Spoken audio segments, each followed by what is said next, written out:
Pamilya Haloshos, muli na namang nakaranas ng pagkatalo sa korte. Tila yata hindi na maubos-ubos ang mga problemang dumadating at kinakaharap ng mga Haloshos mula noong mapaalis nila ang TVJ at mga legit daw barkads sa kampo ng Tape Incorporated. Dahil bukod nga sa kanilang show, hindi rin naging maganda ang kapalaran ng mga Haloshos tungkol sa usaping legal. Kung matatandaan nga natin, ilang buwan lang matapos ang naging anunsyo ng TVJ tungkol sa paghiwalay nito sa Tape Incorporated, sinibak ng Korte Suprema ang President at CEO ng Tape na si Romeo Janjan Haloshos Jr.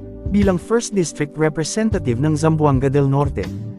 Nagugat ito sa ginawa niyang paglipat ng mga boto sa kanyang pangalan mula sa isang Frederico Haloshos, kandidato rin sa pagiging kongresista na kanyang pinadisqualify sa Comelec and Bank para maging nuisance candidate. Ngunit sa desisyon ng kataas-taasang hukuman, sinabi nito na hindi nuisance candidate si Federico at hindi maaring pagsamahin ang boto ng dalawang Haloshos, kaya naman ang dapat na ideklarang nanalo ay si Uy na nakakuha ng mas malaking boto. At kaagad prinuklama si Roberto Pinpin Uy Jr. bilang tunay na kongresista ng naturang distrito. At lumipas ang mga buwan, naranasan naman ng mga Haloshos ang kanilang pinakamalaking pagkatalo sa korte, ang pagkatalo nila sa Marikina Regional Trial Court laban sa totoong nagmamay-ari ng titulong Eat Bulaga. At ngayon nga ay isa na namang dagok ang kinakaharap ng pamilya Haloshos. Sa article ng nilabas ng Abante News Online, na may pamagat na, Haloshos ulat sa titulo ng The Cock Resort, sinasabing pinawalang bisa ng Court of Appeals ang titulo ng The Cock Beach Resort sa 1,000 square meter property nito sa Dapitan City. Ipinag-utos din ng CA na bakantehin ang lupain at ibalik ito sa may-ari na si Maria Consuelo Saging, na nadiskubring peneke ang pirma sa sinasabing deed of sale ng resort. Kasabay nito, inatasan ng CA 22nd Division si Romeo Haloshos, may-ari ng The Cock, para bayaran si Saging ng 10,000 pesos kada buwan para sa paggamit at pag-okupa ng property mula nang isampa nito ang reklamo hanggang sa mabakante ang resort. Inutos din ng CA na bayaran si Saging ng 100,000 bilang moral damages, 100,000 sa attorney's fees, at 50,000 sa exemplary damages.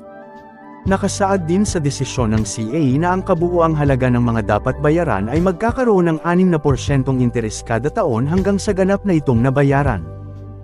Nagsampa ng reklamo si Saguin laban sa The Cock at kay Haloshos matapos madiskubre noong 1995 na mayroon ng titulo ang kanyang lupain sa pangalan ng The Cock.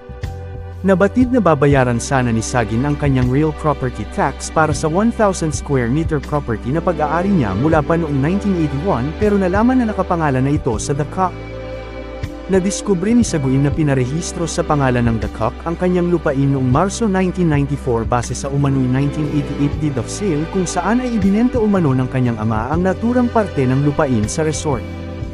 Kinwestiyon nito ni Saguin at iginiit na hindi niya isinalin ang pagmamay-ari ng lupain sa The Cock at pinayagan lamang ang kahilingan ni Haloshos na gamitin ito kapalit naman ng libreng paggamit ng kanilang pamilya sa resort.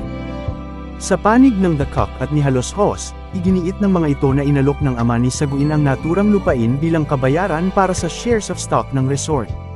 Subalit itinanggi naman ng ama ni Saguin na gumawa siya ng deed of sale at iginiit na peke ang pirma ng kanyang anak sa naturang dokumento.